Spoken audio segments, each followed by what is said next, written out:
Alright, so today we are back on some Modern Warfare 3, and just like I said in the last video, we are going to be taking a look at some of the wacky, and I mean the wacky, aftermarket parts that they added to this game. But if we come over here to the weekly challenges tab, this is where we actually wind up unlocking most of these aftermarket parts. There's a Jack's Headhunter carbine conversion, Jack Bullseye. This one is the one that I talked about in the last video that doesn't line up correctly, at least unless they fixed it. When I was using it originally, it always felt like the iron sights were off to the left or the right and the bullet wouldn't follow them. We also have this conversion kit for the Magnum, which was broken for like 3 weeks. This is the one that everyone's using, making their videos about, kind of like the Revolver sniper, kind of like what I'm going to be doing today, but this is what they're talking about. We have like an ACOG scope here. This one actually is very beneficial. I have it on my longbow class and one of my other sniper classes. It actually winds up increasing ADS, which a sight usually doesn't do.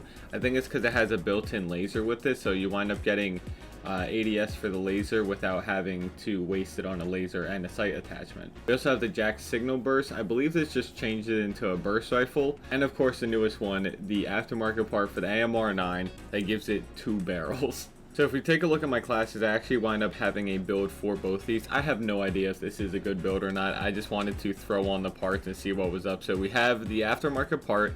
As you can see, we have both barrels on that bad boy.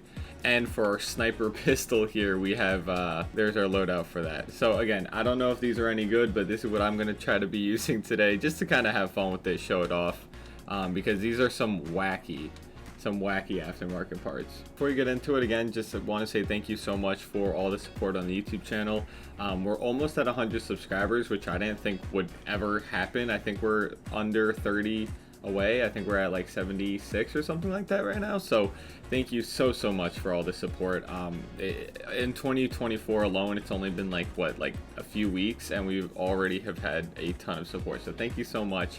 But I think to test this out, I wanted to do 10v10, but yeah, let's try 10v10. Let's do a little bit of 10v10 action, and then maybe we'll switch to some free-for-all here. Other Call of Duty news, I think they wound up releasing some kind of patch notes about the Season 1 Reloaded update. I haven't looked at them yet, but a lot of stuff pertains to Warzone, specifically like this pistol, and I think the MTZ nerf that they had recently is all catered around Warzone. I have no idea how this thing is in Warzone. I'm assuming it is insane close up because it does one-shot people. It acts very much like the longbow, just with a little less damage is what I realized. Like for example, the longbow and this thing will still get hit markers, but this thing seems to get hit markers a lot more than the longbow. So I think it's just the damage range isn't too hot. And I looked for attachments, there's not too many that change that. But here it is. Here's the sniper Magnum that they have in the game, of course, with the beautiful magma camo.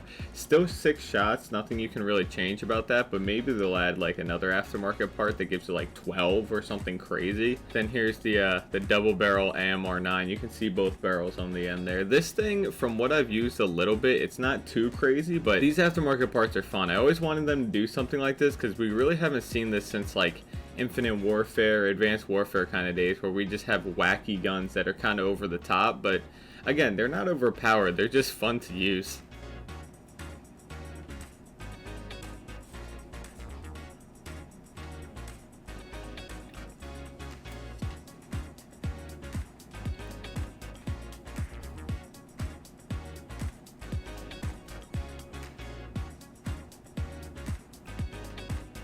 I'll admit that it's definitely harder to use than just regular quick scoping. I don't know if it's the sniper scope that I have on it, or maybe I'm just dog shit. It's a possibility, but it feels off. Something about it's weird. Maybe I should try it without the scope. But like I said, it's just like the longbow where it'll get hit markers from far away. Like I only got 15 kills. It's nothing crazy. But up close, with the ADS time being so fast, this thing is like almost like the SPR, but again, if the damage was just a lot lower. I actually think I'm going to try to take this in a free-for-all and see if we can get some kills. I didn't really use the AMR9 too much, so free-for-all might give us a little bit different of a story. We'll have to use the Magnum for some kills, swap to the AMR. But the Magnum's challenging. It's definitely not like an easy quick scoping gun. Like you can center pretty well on this, but it feels like the gun's always just swaying.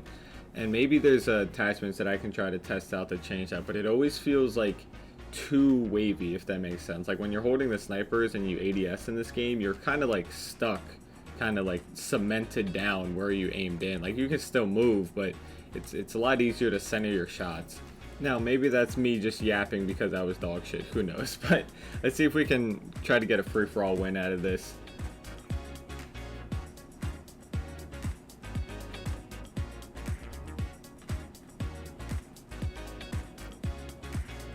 There's some guy using decoy grenades on the map. We have fallen so far. Why are we using decoys on free-for-all, dude? What? Oh, wow. I didn't mean to turn on that guy like that, but I did. The AMR is weird. Like, the barrels, like, continue firing after you let go of the trigger. I almost feel like I'm missing more bullets than I'm hitting them. I thought it would kind of be like a double tap deal where just 2 bullets would fire from every one, but it does have, like, a weird feeling to it.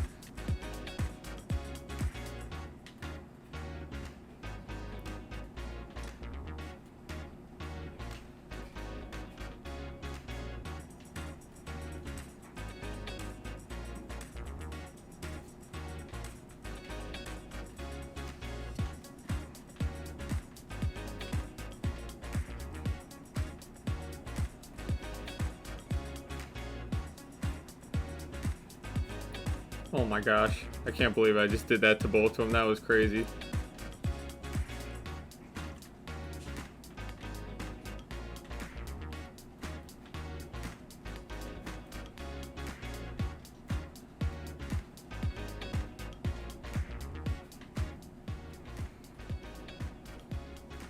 Oh my gosh, I got it.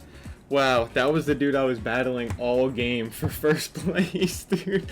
I had to lock in the last like 40 seconds, dude. Once I realized how close it was. Dude, trying to drag shot or lead shots with this thing is super rough. Like, even that shot, I didn't think was gonna hit, and it did. Meanwhile, the first shot that I took on the guy, I could have sworn that was gonna hit, and it missed. We won. We actually won a free-for-all. I'm surprised. Like I said, both of those guns feel very weird. Like, the double barrel almost feels like it continues shooting after you let off the trigger.